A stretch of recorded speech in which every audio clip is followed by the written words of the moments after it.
and welcome to this week's edition of the Record Rangers podcast. My name's Scott McDermott. I'm joined as ever by my Daily Record colleague, Andy Newport. Andy, we've got plenty to talk about.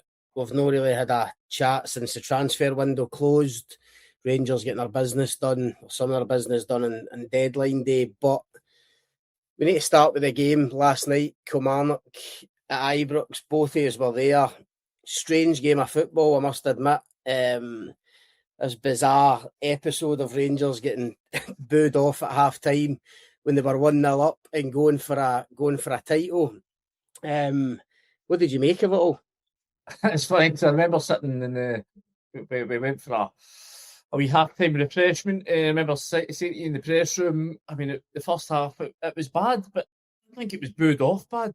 It was a strange one. I think it goes the anxiety and the tension that sort of flowing around Ibrox at moments like this goes a long way to tell you about just the sort of trauma and the agony that the Rangers support have been through these last sort of 10, 15 years, I think. And I'm probably especially at the start of this season as well. I think you're looking at a fan base that still aren't quite sure if they can trust this team or not. Remarkable as it is, given where they are now compared to where they were when Danny Rohl came in. 3 points behind Hearts after that win last night, compared to 13 behind the league leaders back in October.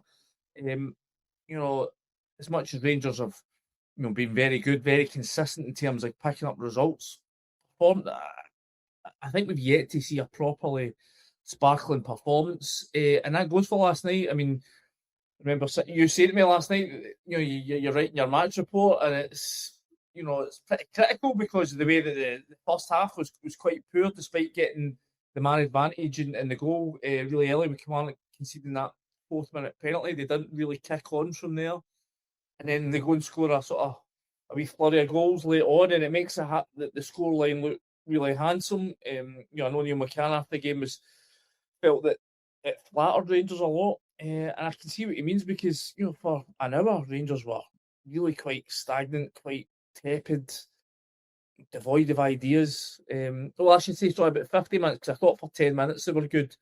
There was a bit just after they obviously took the lead where Bruce Anderson got a chance away that he really should have scored.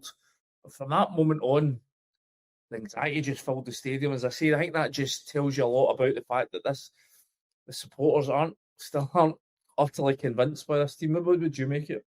Well, look, I agree with a lot of what you've said, and I've got my own thoughts on it. But first of all, we've got a clip for Danny Rohl, talking about that fan reaction at half time from post match. Why don't we have a wee listen to that first? There was maybe some frustration from supporters for the first half performance, but how much do you think the introduction of the new players, Ryan, Andreas, and Tuur helped inject something in that second half? Yeah, I'm honest to you, I couldn't understand this. I must say this. I love our fans, really. But today I was really surprised. I think in the last couple of weeks we spoke about and we want to be together and we need the crowd. We did very early in this first half. And then I was really surprised by this light job then to give my players the right feeling for this game, the right instruction. What we saw today is that we have a strong bench now. I think this is crucial. This is a football, yeah. Some players start, and everyone knows the first 60 minutes, sometimes it's harder than the last 30 minutes. Great is that some players scored. We want to create confidence, give them minutes. Yeah, and it's the reason why I'm very, very proud of my group at the moment. It's not about me, not about my person, it's all about my group, because they deserved a lot of credit for what they did, because in some moments we forget very soon and very quick which position we were 10 weeks ago, and it was not me, it was my group who comes from a position where I from 14 points now to 3 points. Maybe this deserves sometimes a little bit positive energy.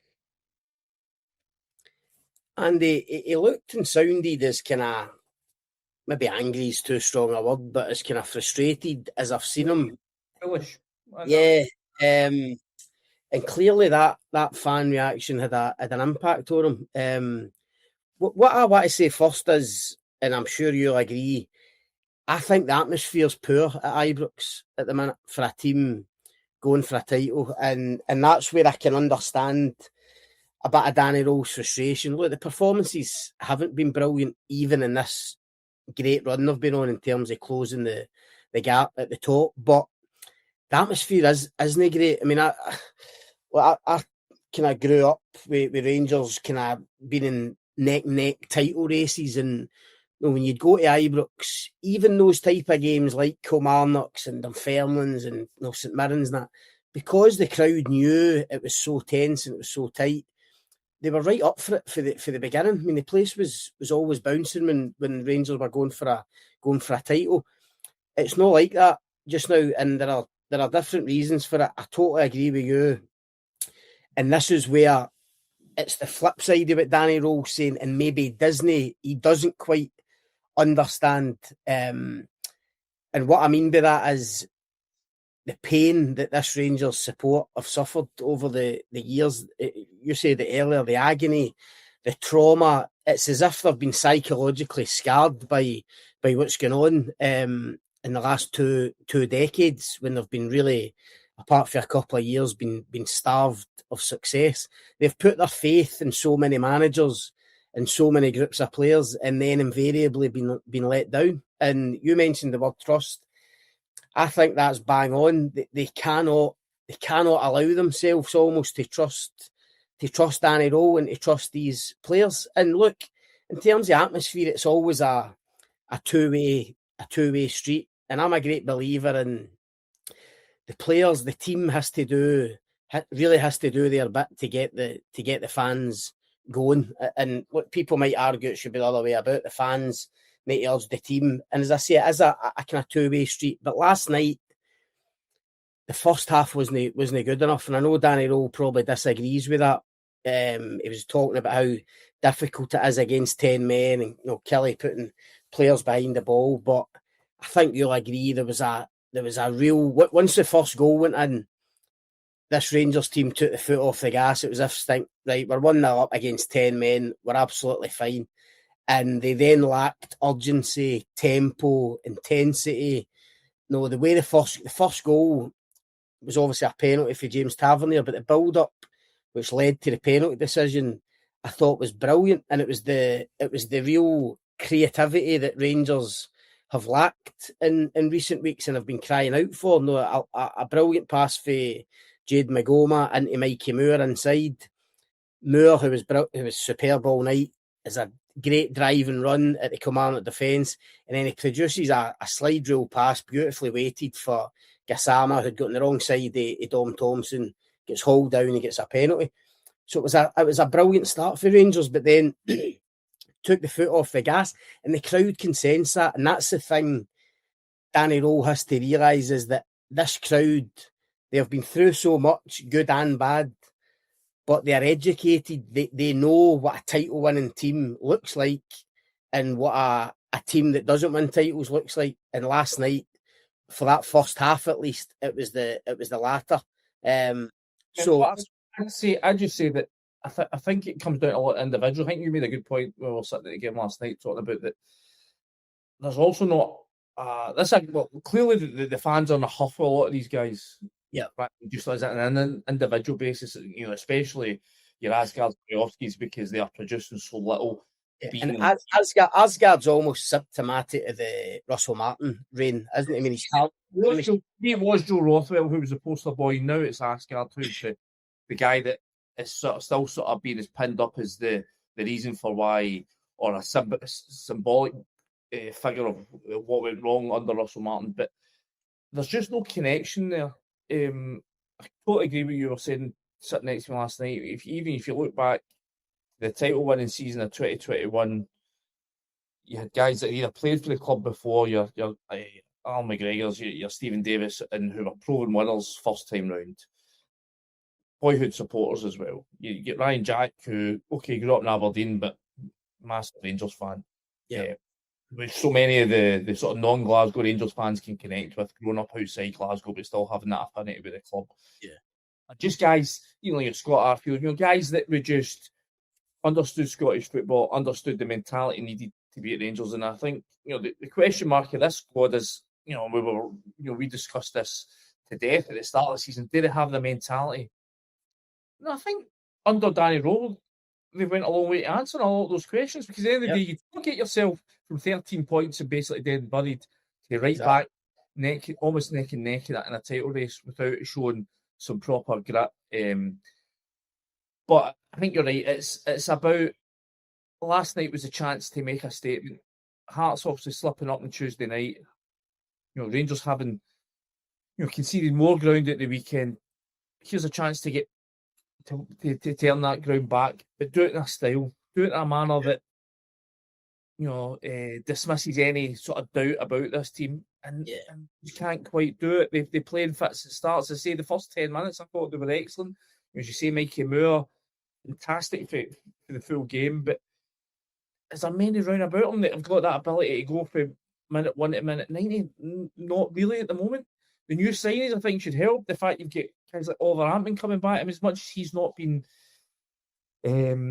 great at all since signing from Go Ahead Eagles, just another option in there. Obviously, he played in the left-hand side and looked a far different prospect from what we've seen. I think that was, somebody was saying to me, that's where he was actually played predominantly when he was playing in Holland. He was on that left-hand side. So I think a lot of people now that have maybe been allowed to get away and coast, knowing that they're going to play week after week, are now going to have to think, well, hang on, there's now 4 new signings in the door, a couple of guys coming back for injury. I'm going to have to raise my levels. But listen, I don't think you'll see. I think you'll see, the closer we get to the finish line, I'm absolutely certain that the atmosphere levels at Ibrox will increase, so long as they're still sort of there or thereabouts in terms of title race. But in terms of that trust, I'm just not convinced. I don't think we've seen the kind of emphatic performance. And again, as I say, the 5-1 win looks great in paper, but I think even Neil McCann said it himself after the game. It's easy to sort of turn on the style in the last 10, 15 minutes against a team that have been playing with 10 men and have gassed themselves out, frankly. What we need, I think what Rangers fans need to see to be convinced that this is a team that are capable of going the distance, is to see that kind of performance from the get-go. And listen, in terms of atmosphere, I do think, see if they got 1 and then number 2 quite quickly after that, I think you'd have seen people relax. I think, as I said, what was the real turning point in terms of atmosphere was that chance for Bruce Anderson. Yeah. And then he came in, and there was a couple more Kilmarnock chances straight after that. And again, that ramps everything up. And the Rangers regained control, I thought, after the, Killie had 3 sort of chances in a 10-minute spell. Apart from that Bruce Anderson one, you wouldn't call them any of them clear-cut. But it just added to this perception of Rangers aren't in control. Well, they did regain control, but they just weren't sparkling. I think that added to the frustration of not getting that second goal. Led to that action at half time. But as I said, I just thought it was totally over the top. I didn't think it was a great performance, but the team was 1-0 up in a game that would have taken them to within 3 points of league leaders. I just didn't think they needed to be booed off at the break. But listen, I think Rangers fans will say, you get these kind of reactions because Rangers are a big club with big expectations and big demands. So the players know that. Everyone said it before. This is the greatest club. A lot of fans have said this is the greatest club you can play for when things are going well. But when things aren't going well, it can be a difficult place. The funny thing about last night is that things are going well and it's still still playing. So yeah. In terms of mentality and players being relatable and Rangers fans having kind of heroes, if you like. I mean, Mikey Moore kind of epitomises that for me, an 18-year-old kid. The fans love him. He's only a lone player, but they sang for him last night, especially when he put in that 5th goal. You compare that to an Asgard, and it's totally different. And to me, it's to do with mentality. It's playing with an intensity, a hunger, having a real appetite, not just to get on the ball, because people can talk about, he wants to get on the ball, but to actually get on the ball and do something, actually influence the game. Every time Mikey Moore got the ball last night, he was driving at defenders, committing people, trying to create, trying to impact the game. I mean, he's been, I think, even in this kind of, certainly the start of the season was difficult. It's obviously picked up now. I think overall, Moore's been an excellent loan signing for them. Would you, I mean, we touched on this in Hotline Live last night. Personally, I'd be kind of making that call to Spurs just now and seeing if you could get him back next season. We're talking about permanent because he's probably going about with Rangers' reach money-wise, but is that something that you think they should be exploring? I don't think there's any doubt that they should be asking that question. I mean, we're talking about players that haven't played well here and who have had criticism. Mikey Moore has had his fair share of criticism at the start of the season. I remember writing myself saying he needed to show more of this. You know, he came here with that bold ambition of what to be one of the best players in the world, and you know, we saw flashes of what he could do breaking into the Spurs team last season. You thought this would be a really good platform for him, but like a lot of players, he struggled in the early weeks of the season, and as the whole team did under Russell Martin. But what, I mean, we've spoken about this so many times before, what I really love about him as a player, as a person, is he's not prepared to make excuses for himself. He's not prepared just to say, I had a bad game. He questions himself. He talks about how beneficial playing for a club of this size, and as I say, this, the demands and the expectation levels that come at Rangers. He spoke about how great that's been for his own mentality, his development as a player. And, you know, he's even, we were over in Porto last week. I spoke with the Mike Zone. He talked about his own, having to reflect in his own form pretty much since the Old Firm game. He didn't think he'd be at it. And he wasn't. Again, I tried to offer him one out, going, no, you've played a lot of games for the most you'll ever have played in your career. You're only 18 years of age. You're just a bit tired. He totally dismissed any suggestion of that. Wasn't prepared to take that offer of an excuse. No, I need to look at my own performances. I need to be better. I need to be the guy that there's fresh competition coming. I need to step up. I want to keep my place in my team. So I think that is just so refreshing, especially if he's the youngest guy in the team, and yet he's got the most mature outlook of them all. And then you add that to his natural ability. You add that to the desire whenever he gets in the ball. His first instinct is, I want to create something. You know what I mean? It's not like, I think there's been times where Rangers players have had this season. I think there's been times where Rangers players have passed responsibility. I don't think I've ever seen Mikey Moore do that. I think every time he gets the ball, he feels an onus on himself to go and deliver, to go and produce, to go and make something happen. It took him to the 93rd minute, but he did last night. He gets his goal, and it was thoroughly deserved. Even in the draw against Hibs at the weekend, he comes off the bench, and listen, it wasn't a great performance by Rangers. They obviously dropped 2 points, but he's half a yard away from scoring the winner coming off the bench. And again, the willingness and the desire to make that run, between defenders, attack the last man, and he produces a brilliant finish. I totally agree. I mean, I think he's had a really positive impact on this Rangers squad. I think Danny Rohl is a big fan. You can tell when you listen to both of them talking about each other that they've struck up a really good relationship. I think Rangers have to ask that question. 18 years old. A lot of things can happen, especially at Spurs. I mean, who knows who their manager will be next year? Thomas Frank's under a bit of pressure already.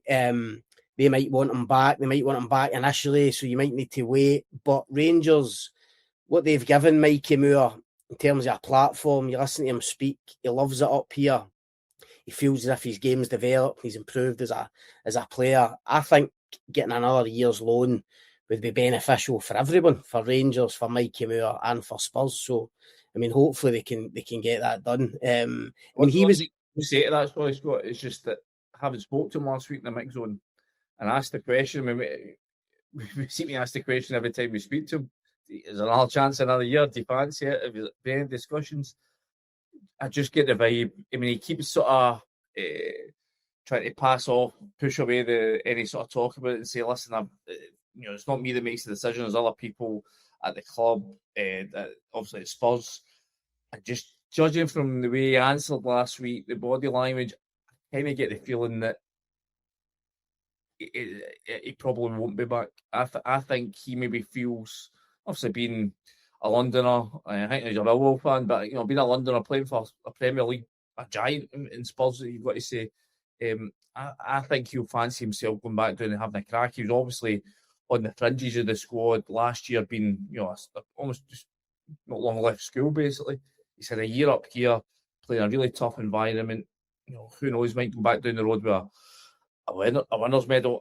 I just thinking, given the type of mentality that we've seen from him, I think he'll fancy himself going into that Spurs team, and I think that'll be the main stumbling block for Rangers getting him back here. It's whether or not he'll fancy going down there and being prepared to maybe sit the bench for a bit and bide his time and fight for his place. But just knowing his personality, I think he'll back himself to go down next year and break into that Spurs team, which I think he's every right to do, and it would be fantastic to see. But I think that may be the thing that sort of ultimately thwarts Rangers in their attempts.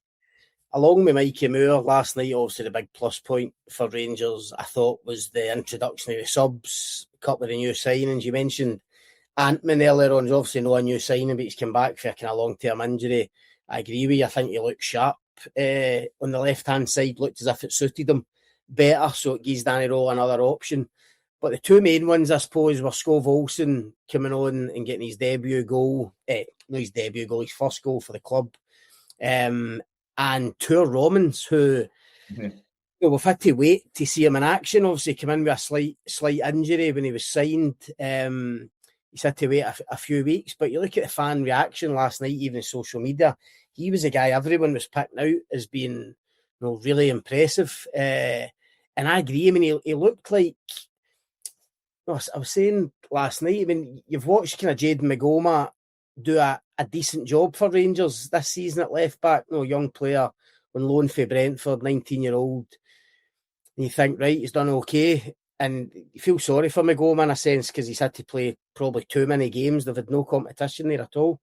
But when Rommens came on last night, I mean, he looked like a different physical specimen to Magoma. And I mean, I've even heard people saying, typical us, want to big him up so quick. I've heard people saying he reminded them of an Arthur Newman when he came into the Rangers team. A certain colleague from a rival newspaper made that comparison last night. I did laugh. Aye, the way he moves, just the way he moves, the way he runs. I mean, I thought it was really impressive, a really impressive cameo. And in terms of Skov Olsen, I've been a wee bit critical. I mean, and again, it sounds crazy, he's only played a couple of games, but I just think, the situation Rangers are in and going for a title, and he's coming mid-season, coming with a big reputation, big profile. I said after the Hibs game, this guy's not got a lot of time to get up to speed. He's got to start producing because Rangers are going to be reliant on him between now and the end of the season to deliver goals and assists. I think last night when he came on, and again, you have to caveat it by saying Killie, it was fairly late in the game, they're tiring with 10 men, but I thought Skov Olsen just looked a bit sharper, a bit quicker, Yep. bit more willing to get involved and make things happen. What did you make of their two performances when they come on? Well, I agree with Skov Olsen. It was definitely looked half a yard sharper, quicker, more direct. I think he's looked a bit sluggish in his first two performances. I did say, I think it was on Hotline Live a few days ago, I think you have to caveat his early games with the basis that he'd not played for the best part of 3 months. Yeah. He's barely played 90 minutes this whole season. In fact, last time it wasn't even 90 minutes, he got taken off in the 89th minute, but last time he basically played a full game for Wolfsburg. It was the middle of September. He'd been taken off at half-time 3 times. After that, before his last game on November the 7th. So he basically, he's barely played a game of football this season. A full game of football this season. So the fact that he's had an hour against Dundee last week, an hour against Hibs, gets half an hour last night. I think that'll do him the world of good, and I think you're starting to see that. It just Danny Rohl admitted it myself when we spoke to him at the road that you get these guys in at this stage in the season, it's usually because they haven't been playing. And Deary's maybe the exception to it in the sense that he's playing in that third tier in Germany. He's been playing week in, week out. But the likes of Scott Wilson, you're getting a guy of his calibre because he's out the picture at Wolfsburg and he's not been playing much and he's not sharp. So you do have to cut a bit of slack. But I think you saw flashes last night of the potential or certainly of the quality that had the Rangers fans also excited. And then when you come to Rommens, it's funny because he was like, of the four that came in, he was probably the one that was most sort of, not under the radar, but just the one that sort of didn't get quite as many headlines. He was just, even speaking to some folk in Belgium, they're kind of like, he's a steady Eddie. He's not a flashy James Tavernier-esque fullback that's going to score you 20 goals a season. But what he is, and I think what you can say about all the four new signings that have come in since Danny Rohl took over, is that he's a specimen, he's a unit. But when you look at Chokwani, big strapping lad, Rommens, big strapping lad, Scott Olsen, isn't, I think he's over 6 foot as well. And then obviously Nadiri's, even bigger at 6'4". He's definitely. I thought Rangers were quite a big squad as it was this season, given you had the likes of Giga and Fernandez in there. But I think he's definitely identified the need to have a bit more power, more physicality in there. And he saw, for a guy coming back from an injury, he was only in the pitch for about half an hour, I think. He got him down that left-hand side time after time. What we didn't get to see much of, obviously just with the situation Killie around with 10 men and tiring, was what's he like defensively.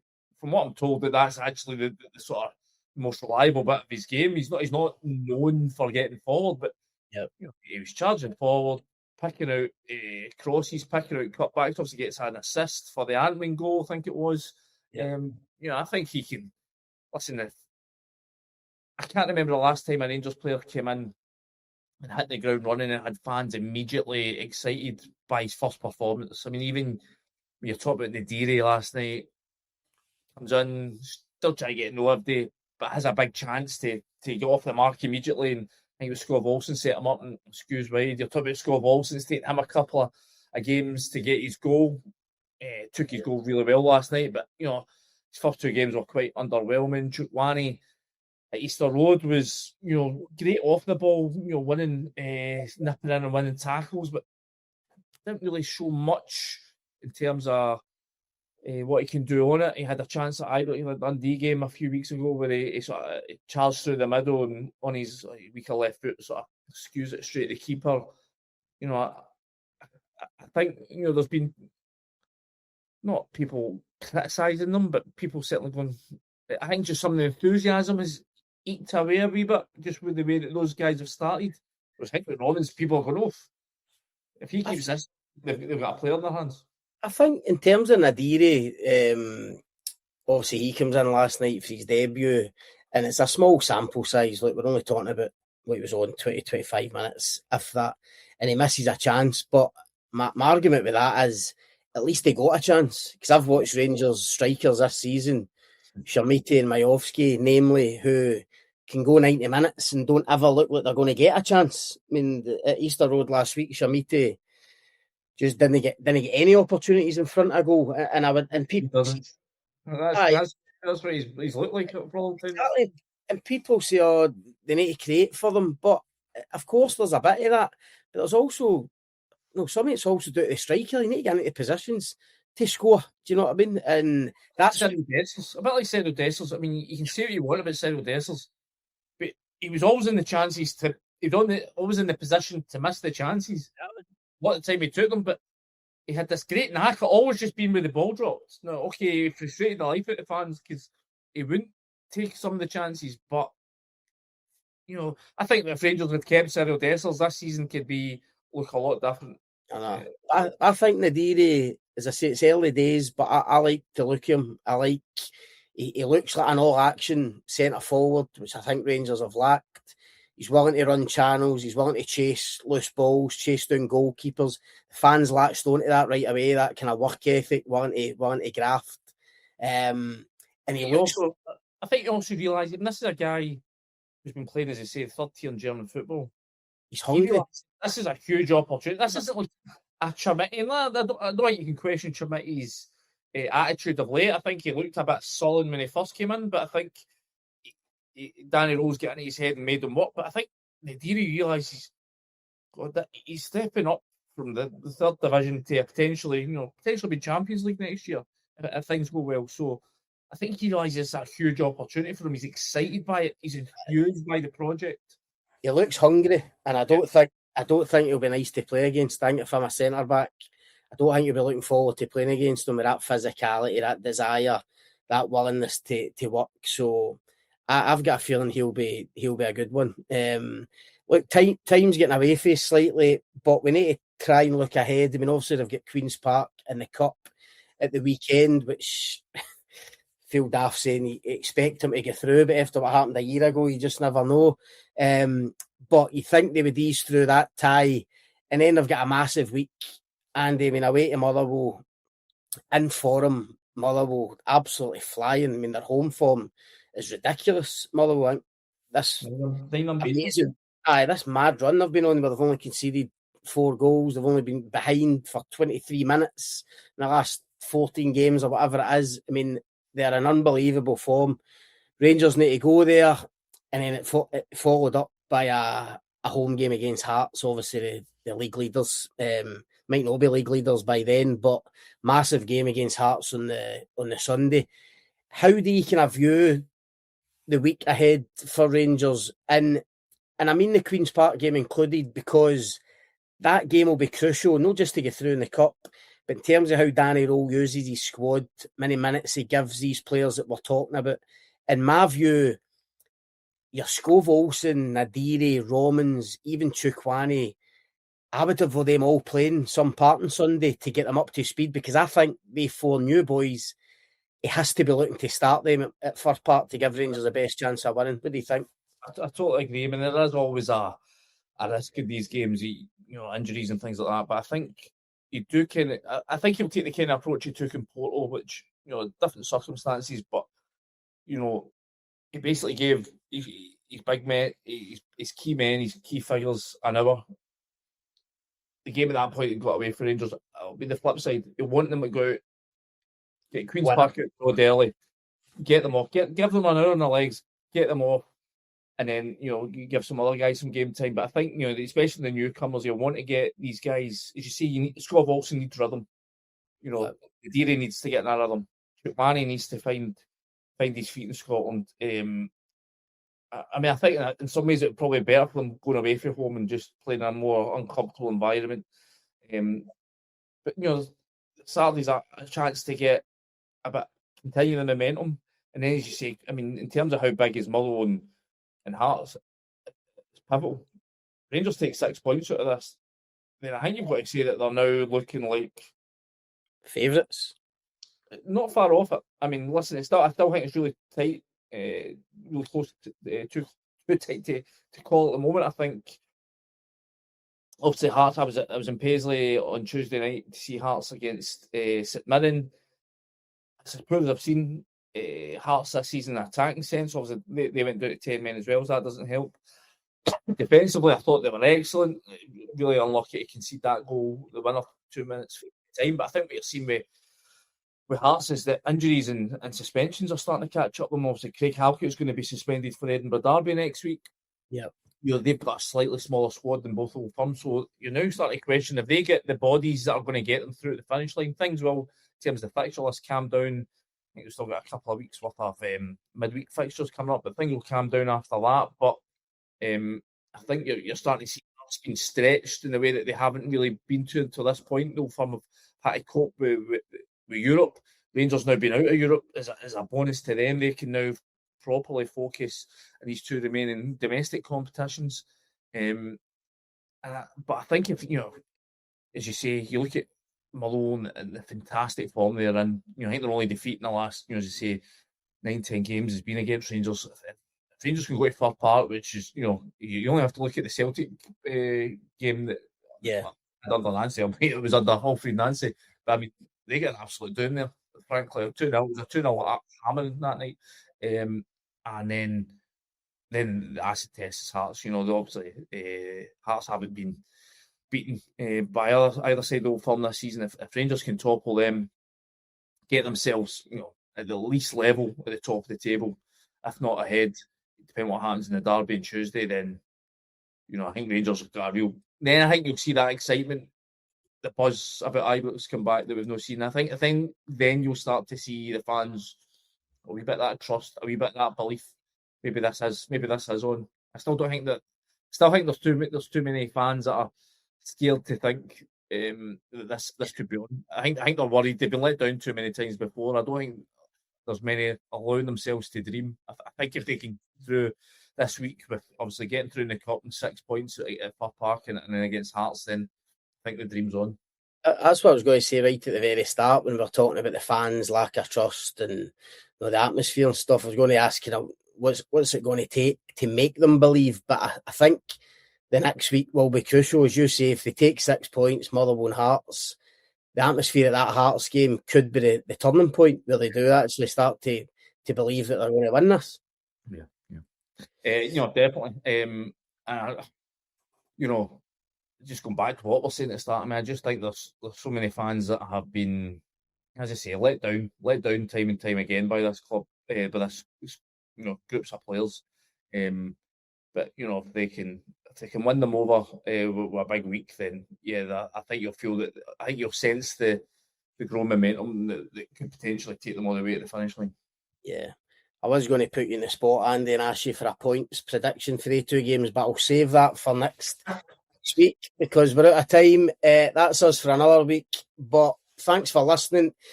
You'll be able to get this episode and many others on YouTube, Apple Podcast app, Spotify. So please like and review as that helps us spread this podcast far and wide. Obviously, you can keep up to date with all the latest news coming out of Ibrox, all things Rangers at dailyrecord.co.uk and in the paper. Andy, thanks a lot. Thank everyone for listening and we'll see you again next time.